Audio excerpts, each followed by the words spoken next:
Halo teman-teman investor semuanya, ketemu lagi dengan Roy di sini dan di video kali ini kita ganti. Kalau kemarin kita ngomongin saham-saham under value yang potensi untuk gainnya cukup besar teman-teman ya, 40, 50, 60%. Kalau sekarang kita akan bahas mengenai saham core stock pilihan gitu ya untuk awal tahun 2024 ini. Seperti biasa, konten ini sifatnya investment research, tidak dijakan jual beli maupun menjatuhkan stakeholders tertentu.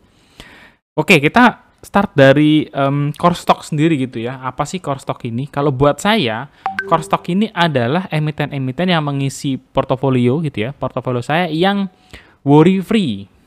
Nggak usah khawatir lah, nggak usah khawatir. Kenapa nggak usah khawatir? Karena kinerjanya itu secara konsisten bertahun-tahun bagus. Terbukti gitu ya. Artinya apa? Artinya ketika kita memutuskan untuk invest gitu ya, artinya kita sudah melakukan analisa, sudah ada tesis investasinya, udah ada kesimpulannya gitu ya. Kesimpulannya itu jarang berubah pada emiten core stock. Maksudnya gimana? Contoh. Waktu booming batu bara gitu ya, ya banyak investor termasuk saya fokus di batu bara. Tapi kemudian harga batu bara mulai turun. Tesisnya berubah kan, sudah mulai taking profit gitu ya. Misalnya lagi waktu saham pelayaran lagi terganggu supply dan demand-nya. Oke, saham-saham pelayaran saya tertarik dan mungkin banyak investor juga tertarik gitu ya. Hari ini apakah tesisnya sama, kesimpulannya sama? Saya rasa berubah gitu ya. Jadi pada saham-saham value stock atau punya momentum yang kuat gitu ya, kita harus punya time frame yang lebih clear di sana. Kenapa? Karena kalau kita kelewat ngambil timingnya yang tadinya sudah cuan, untung tinggi, ya bisa jadi balik lagi gitu ya. Nah, itu yang kita nggak mau hindari. Sebaliknya, core stock ini kita jarang sekali kesimpulannya berubah. Kemudian, tipikal core stock ini adalah saham-saham yang bukan dengan risiko tinggi gitu ya. Jadi, konsepnya tetap sama, high risk, high return. Jadi, kalau misalkan risikonya rendah, ya ekspektasi terhadap returnnya jangan tinggi-tinggi ya teman-teman. Kenapa? Karena pergerakan dari sahamnya sendiri itu slow but sure gitu ya. Pelan-pelan lah harga saham ini, market cap-nya gede, jadi tidak mungkin naik kayak 10%, 15%. Mungkin aja sih, tapi kalaupun itu terjadi biasanya dalam kondisi yang sangat-sangat khusus.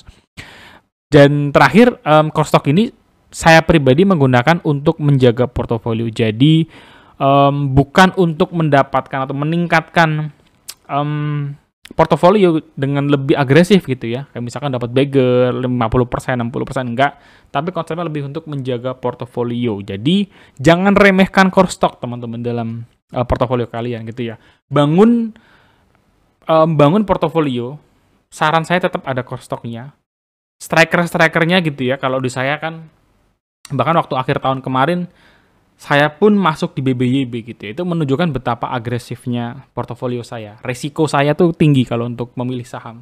Mungkin beda dengan teman-teman. Tetapi meskipun saya agresif gitu ya, ada BBYB, ada GJTL misalnya dalam portofolio saya, tapi tetap ada BBRI-nya, tetap ada emiten-emiten yang saya jadikan sebagai core stock gitu ya. Nah, itu adalah cara saya supaya balance portofolio ini. Dan ini berapa balancingnya seimbangkan sesuai dengan profil risiko teman-teman semuanya. Mari kita mulai. Yang pertama adalah saham Astra International gitu ya. Kenapa Astra International? Ya, prinsip yang tadi, kinerjanya konsisten. Selain kinerjanya konsisten, ini emiten diversifikasinya solid banget gitu ya. Otomotif. Kemarin sempat rame isu otomotif gitu ya. Kenapa? Karena Toyota dan Daihatsu itu katanya memalsukan hasil crash test ya, ditabrak itu hasilnya katanya palsu. Apakah kita jadi khawatir sebagai investor asing? Saya sih enggak gitu ya. Kenapa enggak? Karena kalau teman-teman bedah lagi, breakdown lagi, kontribusi segmen otomotif terhadap ASI itu ya tidak sebesar yang lain, misalnya pertambangannya, alat beratnya. Jadi ini bisnisnya kompleks. Ketika salah satu dari bisnis itu ada tantangan gitu ya, atau ada isu seperti kemarin, secara revenue saya yakin kinerjanya tidak akan terlalu banyak berdampak. Sebaliknya, bila dalam bisnisnya ada yang booming, efeknya itu bisa bagus. Contoh apa? Misalnya booming batu bara, UNTR lagi jaya, ASI meningkat. Efeknya apa? Dividennya besar.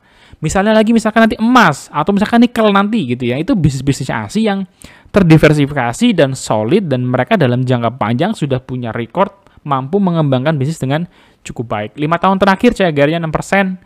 Oke, saya lanjutkan ya teman-teman, langsung saya modifikasi. NPM-nya ASI 10%, jadi dia juga sudah punya bisnis yang proven, yang terbukti.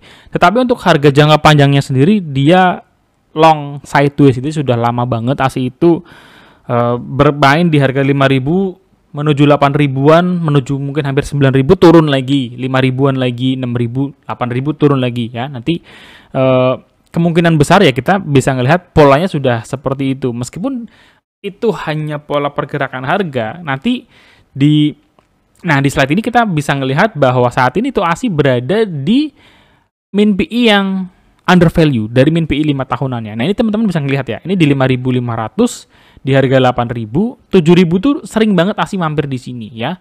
Tahun ini sudah tahun kemarin 1, 2, 3 kali ya, 4 kali di tahun 2022 mendekati 2021, 2020, 2019 tuh bahkan 8.000. Jadi ASI bisa dikatakan cukup familiar mampir di harga 7.000 sampai 8.000. Jadi dengan harga sekarang katakanlah 5.500, saya put best buy-nya di 5.000. Karena ini core stock, teman-teman kalau mau buy di harga sekarang juga nggak masalah. Yang penting apa? Yang penting karena ini core stock, beli rutin aja gitu ya. Beli rutin aja selagi harganya nggak terlalu dekat dengan targetnya. Targetnya saya put berapa untuk ASI? Hanya 7.000 di sini.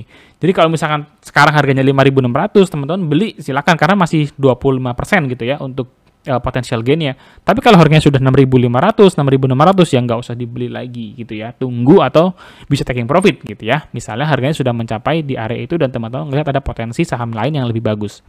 Dan ASI ini dengan perusahaan yang demikian besar itu PBV-nya masih 1,1 kali. Jadi ini salah satu bentuk market yang menurut saya mengasih kesempatan adalah saham ASI ini karena PBV-nya menurut saya sangat-sangat masuk akal. Bukan sangat masuk akal, bahkan sangat murah untuk perusahaan sebagus ASI. Potensial gain-nya seperti 25 dan 30%, dividennya 4-8%. Jangan hitung dividen yield tahun kemarin karena itu case-nya adalah lagi pesta batubara. Dalam kondisi normal saya bisa pasang di sekitar 4-6% gitu ya untuk dividen dari Astra International. Saham kedua yang kita bahas adalah saham Telkom gitu ya. Saham Telkom ini adalah saham yang bakal jadi holding telekomunikasi nasional, bukan hanya untuk retail tapi juga untuk business to business. Mereka itu sebenarnya melakukan satu aksi korporasi yang saya nggak terlalu suka sih, yaitu menjual IndiHome ke Telkomsel, di mana Telkomsel itu ada Singtelnya. Apalagi yang saya sesalkan adalah harga jual IndiHome-nya itu murah ya, murah. Yang sebenarnya kalau IndiHome di IPO kan mungkin lebih menguntungkan buat Telkom. Saya nggak tahu kenapa strateginya dipindah ke Telkomsel. Ya katanya sih untuk konsolidasi dan lain-lain, tapi menjual ke Telkomsel yang ada Singtelnya membuat lebih baik 100% dilempar ke bursa saham di Indonesia. Itu sih yang saya pikirin. Tapi ya it's okay, itu sudah terjadi. Dan saya melihat Telkom tetap punya sebuah pattern untuk inovasi yang berkelanjutan. 5 tahun terakhir CAGR-nya nggak terlalu bagus sih ya, 3% saja, tapi Telkom bisa maintain NPM, net profit margin di 18%, cukup bagus. Apa jadi tantangannya? Ya jelas karena CAGR-nya 3%, artinya challenge-nya itu adalah mengenai growth.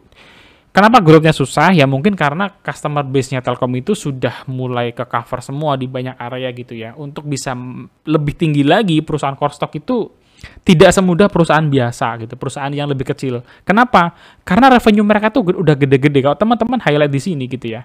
Kita mundur dulu ya. Astra International tahun 2022 itu revenue-nya sudah 301 triliun ya, Astra International.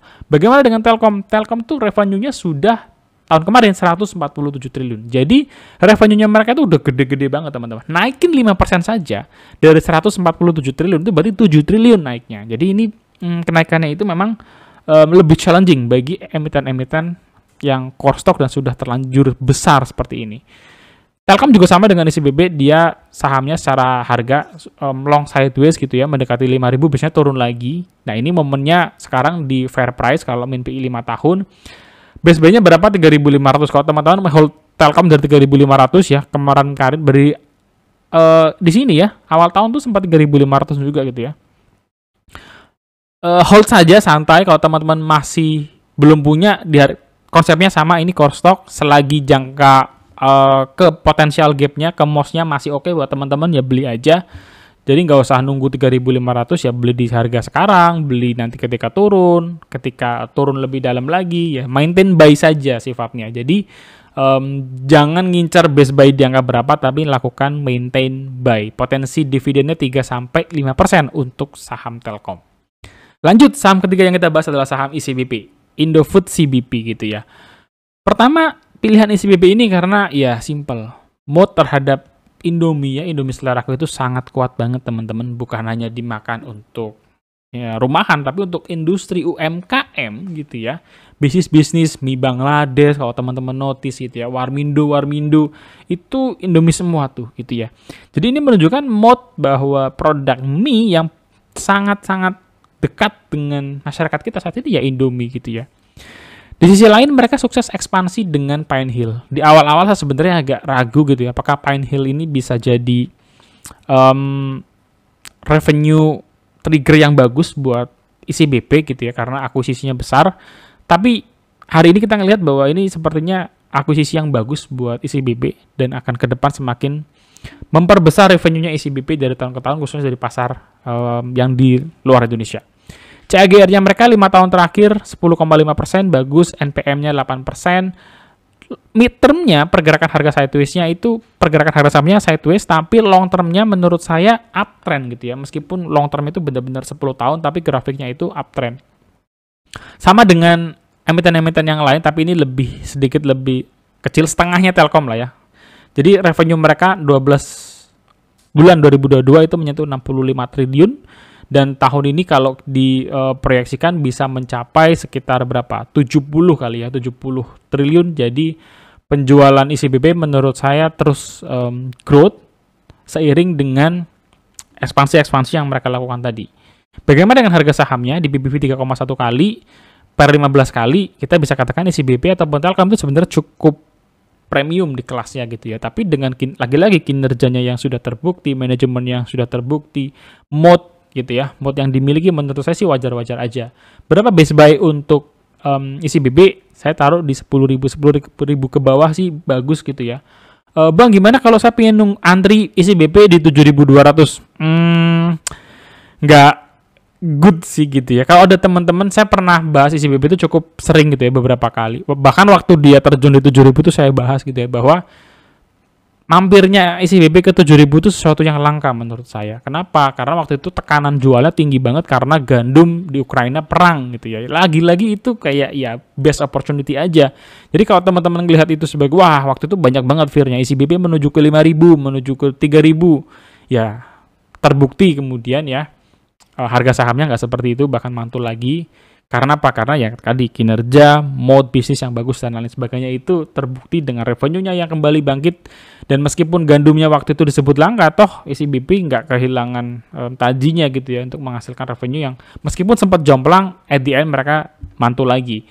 Kemudian potensi gain-nya 25-30% dengan dividen nggak terlalu tinggi dividen ICBP teman-teman, 1-2,5% mungkin itu yang bisa kita expect dari dividennya ICBP. Itu dia teman-teman 3 pilihan saham yang saya coba bahas di video kali ini untuk pilihan saham core stock untuk awal tahun 2024. Dan kalau teman-teman nanya, idealnya berapa sih Bang kita untuk alokasi saham core stock? Kalau saya sendiri 30%. Jadi portofolio saya 30% itu adalah saham-saham yang core stock, worry free ya, yang saya bisa maintain buy aja kalau lagi ada alokasi dana tambahan. Dan kalau teman-teman berpikir resiko saya masih tinggi banget gitu Bang ya, saya nggak perlu core stock, saran saya pertimbangkan lagi, minimal ada meskipun porsinya kecil. Kalau ada kondisi yang nggak terduga, core stock itu bener-bener sangat membantu gitu ya. Siapa yang nyangka 2020 itu pandemi, saat itu untungnya portofolio saya core stocknya cukup lumayan banyak gitu ya. Dan ketika terjadi pandemi ya tinggal di-maintain aja, nambah dikit-dikit. Untuk sekarang-sekarang ini saya rasa memang, ya nggak tahu ya namanya challenge gitu, tiba-tiba ada sesuatu yang mengagetkan lagi kan nggak ada yang tahu. Jadi saya selalu berusaha maintain di level 20-30%. Nah kalau teman-teman nanya, selain 3 ini ada lagi nggak Bang? Mungkin saya udah ada salah satunya nih tapi belum tunggu di part 2 gitu ya. Karena saya ada beberapa saham lagi sih yang menurut saya juga layak untuk dipertimbangkan sebagai core stock. Sampai ketemu teman-teman di next video. Jangan lupa subscribe, share, like, dan kita juga bisa diskusi bareng di kolom komentar. Tulis saham yang ingin kalian request, mungkin tengah minggu akan saya coba bahas gitu ya. Saya udah beberapa punya catatan ya teman-teman yang sudah request di kolom komentar, nanti akan kita bahas. So, sampai ketemu di next video. God bless you teman-teman. Bye-bye.